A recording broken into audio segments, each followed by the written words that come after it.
il n'est plus dans mon esprit l'homme politique, si estime mon père.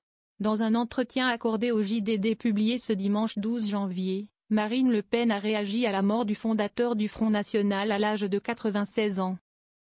La fille de Jean-Marie Le Pen a loué un personnage hors norme, extraordinaire, au parcours exceptionnel. Je pense que Marie-Caroline, Liane et moi ne sommes pas les seuls à nous sentir un peu orphelins, a-t-elle affirmé. Marine Le Pen est aussi revenue sur la façon dont elle a appris le décès de son père, à son retour de Mayotte.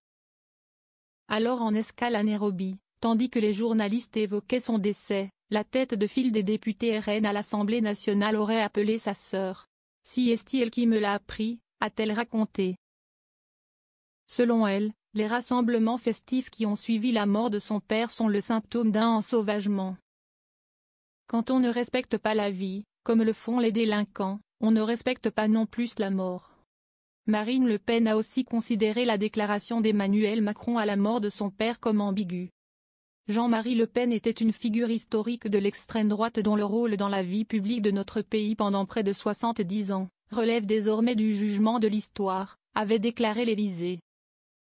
Si c'était une pique, je peux vous assurer que le jugement de l'histoire sera bien plus sévère pour Emmanuel Macron que pour Jean-Marie Le Pen, a rétorqué Marine Le Pen.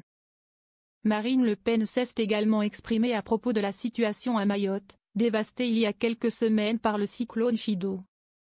Selon elle, la situation mérite qu'on la défende, sans que rien ne vienne la reléguer au second plan.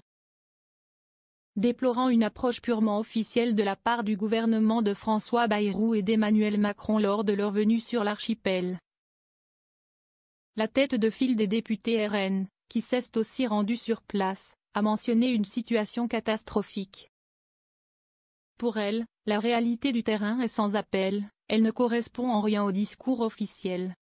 Marine Le Pen a ainsi appelé à reconnaître la réalité de l'immigration clandestine. Selon elle, le volet migratoire conditionne tout le reste et l'insécurité empêchera tout développement, quel qu'il soit. Laisser Mayotte dans sa situation actuelle est tout simplement inacceptable, a-t-elle martelé.